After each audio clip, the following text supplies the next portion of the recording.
Daily. I'm your host, Mysticraven. Okay, I'm just doing a quick video, just to kind of explain something. Um, the one thing I've come to notice in this game, and I always refer to this, I come back to it, and it remains like almost like the absolute truth in this game, is the principle of equivalent exchange, which I refer to like from Full Metal Alchemist, the anime.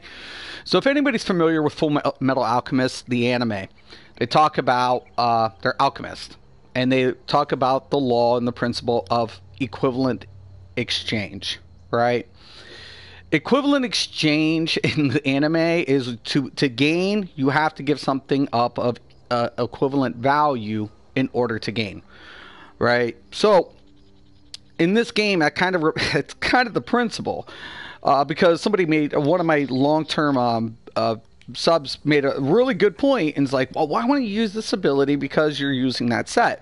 And that was a great question, because I was like, this is a prime question. I can kind of demonstrate equivalent exchange and things like that. So I'm going to go ahead and just show you guys something really quick. Okay, so I've said from the beginning there's no such thing as BIS, and there isn't because of that same rule or applied effect.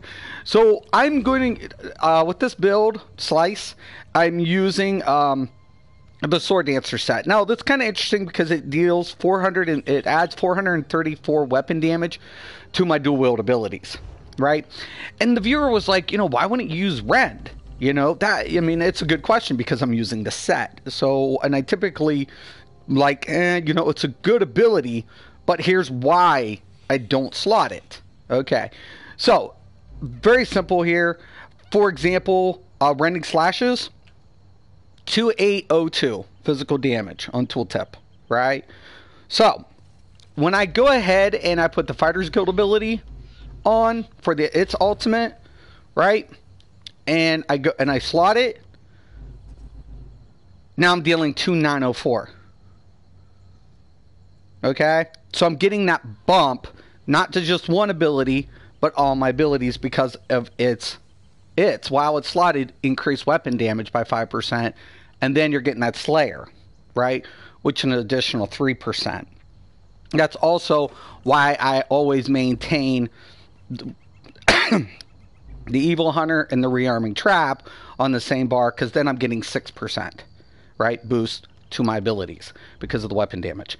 So I'm always telling people, like, you have to understand, like, in this game, if you want to gain somewhere, you have to sacrifice something. Ren could potentially deal more damage as an ultimate with its morphs and everything else, more than Flawless Dawnbreaker. That's true because of the set. But what I gain in that ultimate, I lose in the abilities. So I have to choose, I have to decide, do I want more damage in my abilities or do I want more damage in the ultimate? That becomes the question. That becomes like how you decide, where do I want to distribute my damage? How do I want to distribute it? And how that lays out in your rotation. So that's the only thing I just want to kind of cover today. That's one of the major things I just want to cover, and that's about it.